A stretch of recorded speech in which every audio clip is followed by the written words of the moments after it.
Aujourd'hui, on continue les petites voitures. Alors, il y aura vraiment de tout, hein. Burago, No Rêve, Hot Wheels. C'est un peu vrac, hein, directement. Mais c'est ça qui est intéressant.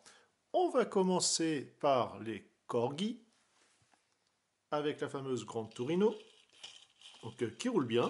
On a le gyrophare. Alors, les bandes blanches, voilà. J'avais recollé un morceau de sticker ou quoi que ce soit, une étiquette à l'époque.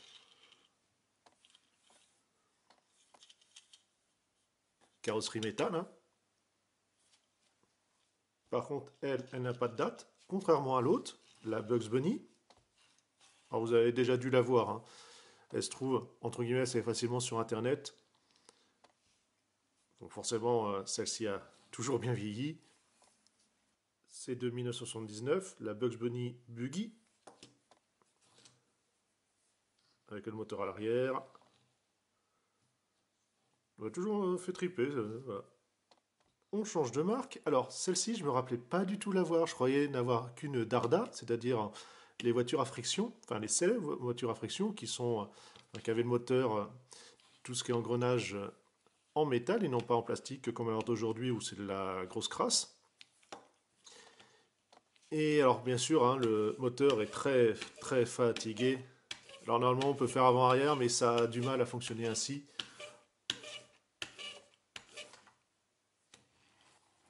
Bon, bah, il n'y a plus rien.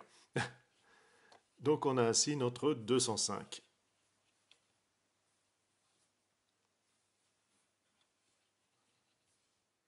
Du Hot Wheels. Alors, ce qui est sympa, vous voyez, les vitres sont bleues. Ça change, voilà, du sempiternel blanc, tout bête transparent ou une fumée noire. C'est une Warpath, production 1968. Alors, je savais pas que c'était si lointain, Hot Wheels. On va dire mi et fin 70, d'accord, mais effectivement, 68. Alors, celle-ci, pareil, m'a toujours fait marrer. Très bizarre. Avec ça, hop, qu'on peut mettre sur le côté un petit peu, même si c'est pas fait pour. Les gyros, les lasers, la partie chromée, le moteur à l'arrière.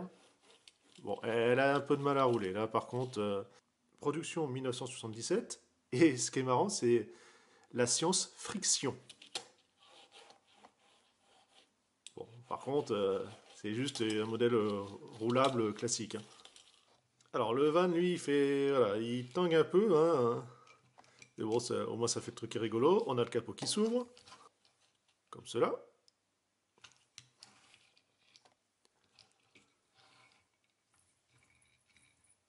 Il roule quand même assez bien.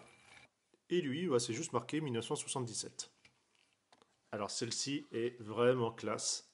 En plus avec sa peinture, voilà, orange, enfin en tout cas ce qui reste.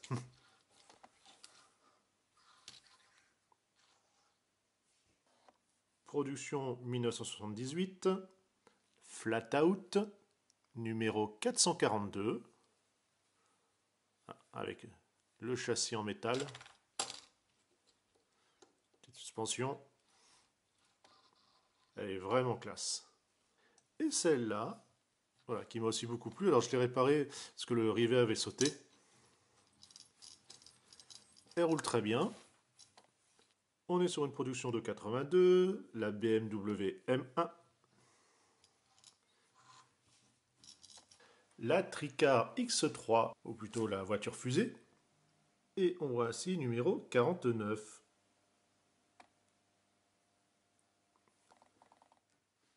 On commence avec la Burago, la Renault Clio. En plus, le modèle et la couleur, c'est exactement laquelle j'ai passé mon permis. Bon, j'avais pas de place pour les jambes, mais bon, voilà, hein, forcément, quand on est grand, les petites voitures, c'est compliqué. Pas grand chose à dire dessus, hein. Vous avez même pas de date ou autre, juste, voilà, Burago, Renault Clio. Une Fiat Regatta, avec tous les stickers dessus. Ça roule assez bien encore. Et en dessous, voilà, rien de particulier. De chez MC Toy. Alors, j'ai un doute, je crois qu'elle devait changer de couleur. Avec eau chaude, eau froide. Mais ouais, Parce que vu la teinte et comment elle est bizarre, vous voyez, c'est pas uniforme. Il y a quelque chose. Il faudrait que je regarde sur le net quoi que ce soit. Donc il n'y a pas grand chose de marqué en dessous, hein. Par contre, elle est à friction, enfin ce qu'il en reste. Donc si ça vous parle, hein, comme modèle ou en tout cas comme marque, n'hésitez pas à laisser un petit com. L'Alpine A310 chez Norev, au format 1/43e, une porte ici, et l'autre portière, bah, je crois qu'elle est restée dans la caisse, j'ai pas fait attention en l'emportant. On a les sièges, voilà, enfin les dossiers qui s'inclinent, le capot, voilà, qui s'ouvre. Ça roule encore assez bien, voilà, même s'il y a du jeu. Et en dessous, voilà, même pas de date. La Ligier JS2 de 71. Alors malheureusement, il y a un phare qui s'est barré. Il me semblait que je l'avais recollé, mais bon, faut croire qu'avec les années, il n'a pas aimé. Toujours les ouvrants. Bon, là par contre, c'est l'essieu qui est complètement tordu. Et voilà, ça frotte plus qu'autre chose. Le dessous, comme d'habitude. Matra Simca MS 610. Alors je l'aime beaucoup celle-là, avec en plus la pub gitane là. Ça fait, elle est vraiment magnifique, le moteur apparent. Bon, malheureusement le chrome il est parti. En plus, le moteur ça avait été recollé parce que ça s'était cassé. On a les ouvrants. Malgré l'allure, bah, ça roule encore assez bien. La Lola T294, avec toujours ici les portières, le volant en chromé, les sponsors. Là aussi, alors elle roule même encore mieux. Donc toujours en métal, hein, si vous n'avez pas fait attention. Et on peut voir que la production c'est 1974 et c'est le modèle 813. Alors là, ça devrait parler un peu plus de monde. C'est du Solido. Alors je me rappelle pas que d'avoir perdu les phares. Pourtant, elle est encore intacte. Alors peut-être que les phares sont à l'intérieur, je sais pas. Ouais, c'est ça, ça a glissé directement à l'intérieur malheureusement. Avec la pub Pionir. Production 13-15. Et ce qui est sympa cette fois-ci, on a carrément le mois. Donc c'est juillet 82. BMW 530. Alors ce qui est sympa, un petit détail, voilà, on a une vitre qui est baissée. Ça donne voilà, un petit côté, on va dire un peu dynamique, mais voilà, justement, qui casse l'aspect classique. Alors ça roule, hein, pas trop de problème.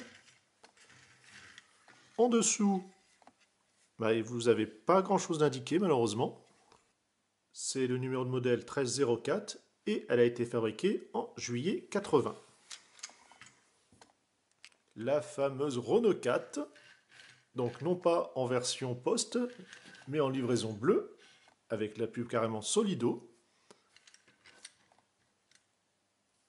Alors celle-ci n'a pas de date en fait, on a juste le numéro du modèle, qui est ainsi le 1325.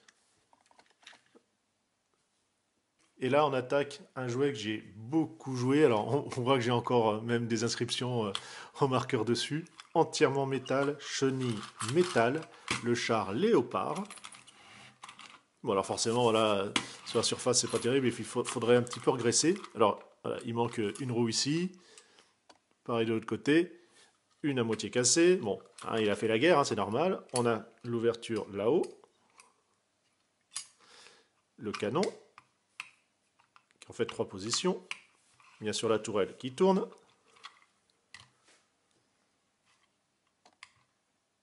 Et je peux vous dire que voilà, lui fait son poids. Hein. Franchement, fallait pas le lâcher. Hein.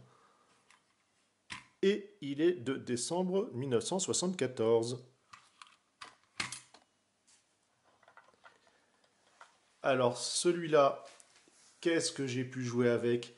Alors je vous cache pas qu'il m'a servi d'Optimus Prime, hein, étant donné que je n'ai jamais eu ce Transformer-là. Et ouais, il était génial comme jouet. Alors malheureusement, j'ai pas fait attention en le ramenant. Il me manque une portière. Alors j'ai les deux, hein, c'est que c'est tombé tout simplement. Bon, on voit aussi que la tâche est à moitié cassée.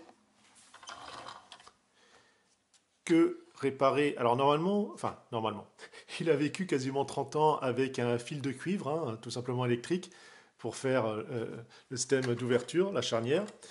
Là, j'ai un peu tout recollé, puis j'ai mis quand même un trombone. Ça fait mieux que couleur cuivre.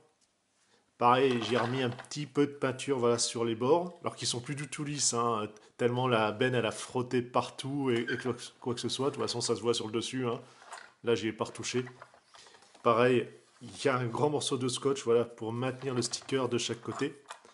J'ai parfait les chromes à l'arrière, par contre, je les ai fait là. Alors, je sais, c'est moche, mais j'ai rajouté un peu de rouge parce que sinon, c'était directement la peinture, enfin, le métal qu'on voyait. On a la remorque partie métal voilà, qui se clipse. Alors malheureusement, j'ai plus ici le système de déport pour pouvoir la béquille. Hein. Je me rappelle pas l'avoir. C'est donc ça doit faire. Enfin, déjà enfant, je l'avais paumé. Ce qui est sympa, c'est que vous pouvez l'enlever. Alors malheureusement, il n'y a plus le système de fixation, donc ça se balade. On a ainsi la citerne Shell, donc ne pas fumer, hein, tant qu'à faire, c'est mieux. Donc en fait, comme ça, on peut faire deux transporteurs, soit en mode marchandise, ou alors carrément tout ce qui est gaz liquide, carburant et compagnie. Ou après, même simplement mettre des véhicules, ce que vous souhaitez, dessus. Donc la marque, c'est SZE Toy de Hong Kong. Un trailer Trek. Donc on a ainsi l'échelle, un 49e, le numéro voilà, de série du jouet. Et alors vous voyez, il y a des fils électriques qui passent. Alors à quoi ça peut bien servir? Vous avez en fait dans le corps ici, enfin dans la cabine, carrément une pile 9 volts. Et quand vous appuyez sur le devant,